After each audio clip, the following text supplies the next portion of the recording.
पिछली कक्षा में सर्वसमकाओं के से संबंधित प्रश्नों को बताया कि कैसे हल किया जाता है।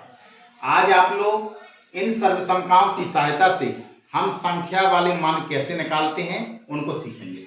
जैसे मान लीजिए सपोज दैट आपको मान निकालना हो 101 का होल स्क्वायर का मान निकालना हो, या आपसे कह दे 202 का मान 202 का होल स्क्वायर का मान निकालिए, या आपसे कह दे 98 का होल स्क्वायर का मान निकालिए, या आपसे कह दे कि 9.5 का होल स्क्वायर का मान निकालना हो।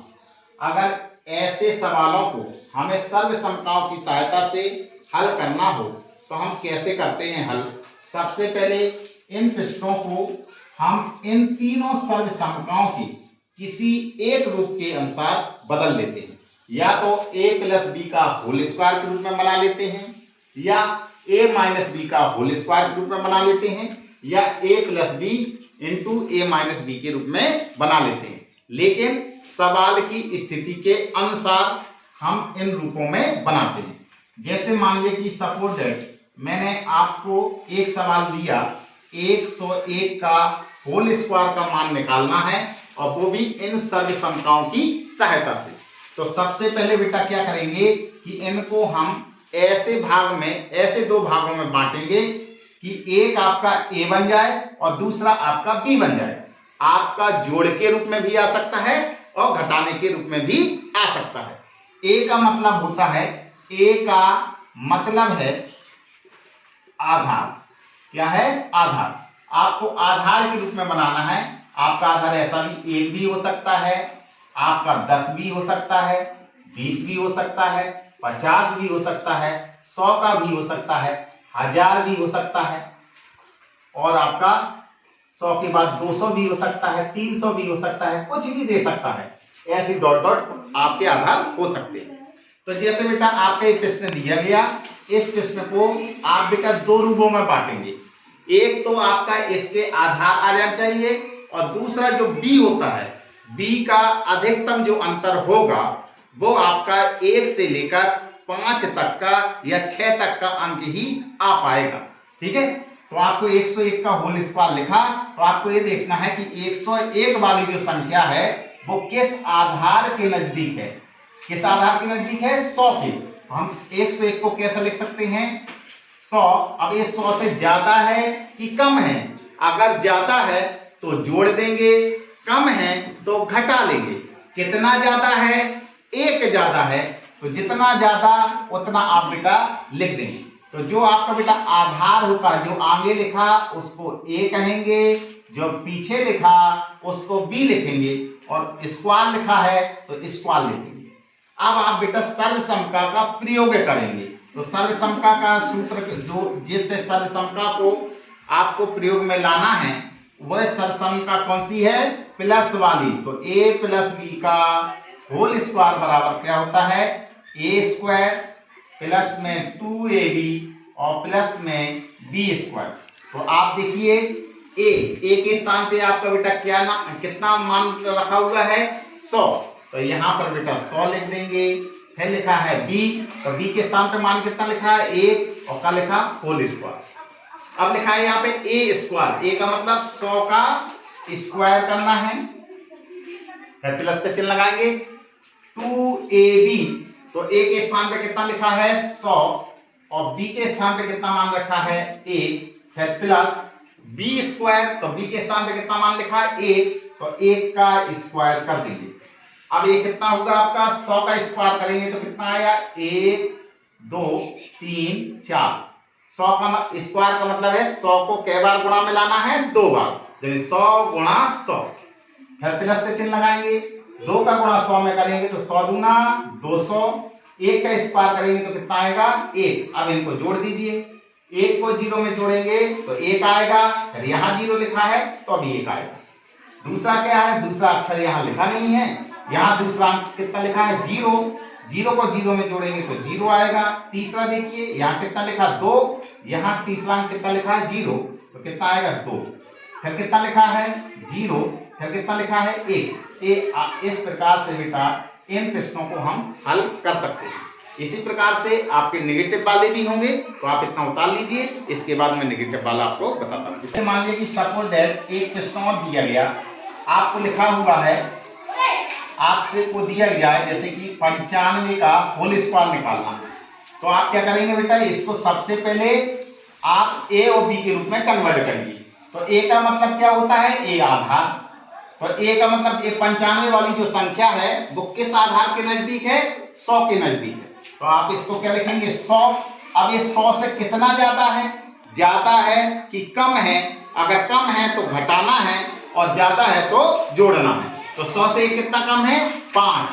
तो कम के लिए आपको माइनस का चिन्ह लगाना है। तो ये बेटा काय का मान मिल गया, ए का मान मिल गया, एक इसका मान मिल गया, बी का मान मिल गया। अब आपको होल स्क्वायर का फॉर्मूला लगाना है। तो अब आपकी सर्वसम का किस रूप का बन गया, ये a माइनस बी का होल स्क्वायर का। तो कैसी सर्वसम का होती है, a स्क्वायर माइनस में 2ab और प्लस में b स्क्वायर। तो a के स्थान पे बेटा कितना लिखा हुआ है, 100, तो 100 लिख दीजिए। और b के स्थान पे कितना लिखा है, 5 और का है होल स्क्वायर। a के स्थान पे कितना मान लिखा है, 100, तो 100 का स्क्वायर करेंगे, माइनस का चिन्ह 2ab। तो a के स्थान पे कितना मान है, 100 और b के स्थान पे कितना मान है, 5, फिर प्लस का चिन्ह b स्क्वायर। तो b के स्थान पे कितना मान दिया, 5, तो 5 का स्क्वायर। अब 100 का स्क्वायर करेंगे तो कितना हो गया, 100 का 2 बार गुणा करेंगे तो 100 गुणा 100 कितने जीरो बढ़ जाएंगी, 2j 2j, कितना हो गया, 4 हो जाएगा। फिर माइनस के चिन्ह, 100 गुना 200 और 200 का गुणा 5 में करेंगे तो 2 पंचे 10, कितना होगा, 1000। 5 के स्क्वायर करेंगे तो कितना होगा, 50 25। अब आपको क्या करना है, जोड़ वाले पहले जोड़ लीजिए। तो एक इसमें आपको 25 जोड़ना है। तो 5 को 0 में जोड़ेंगे कितना आएगा, 5, और 2 को गुणा 0 में जोड़ेंगे तो 2, और बाकी आपको जो बताया उतार देना। माइनस में कितना लिखा, 1000। अब घटाइए, पहले अंक को पहले अंक से घटाइए। तो 5 में से 0 गया कितना बचेगा, 5, और 2 में से 0 गया 2, और 0 में से 0 गया 0। अब ये 0 में से तो 1 जाएगा नहीं, तो 10 में से 1 गया, कितना बचेगा, 9। तो इस तरीके से हम ऐसे प्रश्नों को हल कर सकते हैं। स्टॉप कर लीजिए। सपोज दैट एक प्रश्न और दिया गया, लिखा 10.5 लिखा है और गुणा में 9.5 लिखा होगा, और इनको आपको सर्वसंख्याओं की सहायता से हल करना है। तो आप क्या करेंगे बेटा, ये जरा देखिए 10.5 है, इस ऐसे अगर रूप में दिया जाए तो इस रूप को बेटा इस रूप में बनाने का प्रयास करते हैं, a प्लस बी और a माइनस बी, यानी एक बार जोड़ दें और एक बार घटा दें। तो 10.5 को कैसे लिख सकते हैं, 10 और प्लस में 0.5, ठीक है। इसके बाद आपका 9.5 लिखा है, तो आप क्या लिखेंगे, जो यहाँ लिख गया है 2 कॉपी बेटा यहाँ लिखना है, यानी a के स्थान पे आपको ये चीज माननी है और b के स्थान पे ये चीज माननी है। तो a के स्थान पे कितना लिखा है, 10, फिर काय का चिन्ह आता है, घटाने का, क्योंकि कम है। कितना कम है, 0.5 कम। अब इन संख्या को देखिए और इस संख्या को देखिए, दोनों में बेटा कुछ भी अंतर नहीं होना चाहिए, ऐसे दो भागों में बांटना है। तो आपका ये रूप कैसा बन गया है, ये रूप बन गया आपका a प्लस बी, और एक बार क्या बना है, a माइनस बी। तो जब कभी बेटा ऐसी सर्वसमता लिखी होती है तो इसका मतलब क्या होता है, a स्क्वायर और माइनस बी स्क्वायर। तो आप क्या करेंगे बेटा, a के स्थान पे कितना लिखा है, 10, तो 10 का स्क्वायर कर देंगे, माइनस का चिन्ह, b, तो b के स्थान पे कितना लिखा है, 0.5, इसका होल स्क्वायर कर देंगे। 10 का स्क्वायर करेंगे तो कितना आएगा, 10 माइनस 0.5 का स्क्वायर करना है, तो क्या करेंगे, 0.5 का स्क्वायर, तो 0.5 गुणा 0.5 क्या होगा, 50 25। क्या अंकों के बाद दशमलव लगा है, एक अंक के बाद यहाँ लगा है, एक अंक के बाद यहाँ लगा है, तो कुल कितने अंकों के बाद, 2 अंकों के बाद दशमलव लगा है। तो 1 2 अंक के बाद दशमलव लगा है, उससे पहले 0 लगा सकते हैं, तो 0.25। अब आपको बेटा 100 में से इसको घटाना, तो कैसे घटाएंगे, 100 लिख दिया। अब आपको कितना घटाना है, जिसके अंक के कहीं भी दशमलव ना लगा हो तो हमेशा उस दशमलव को लास्ट में मानना है।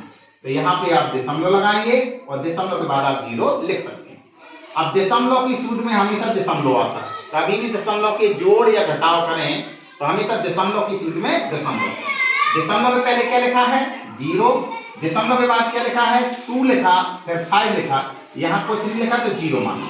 अब घटा दीजिए तो 10 में से 5 गया 5, ये 9 बचा, 9 में से 2 गया 7, दशमलव की सूत्र में दशमलव, ये 9 बचा, 9 में से 0 गया 9, ये 9 बचा, ये 9।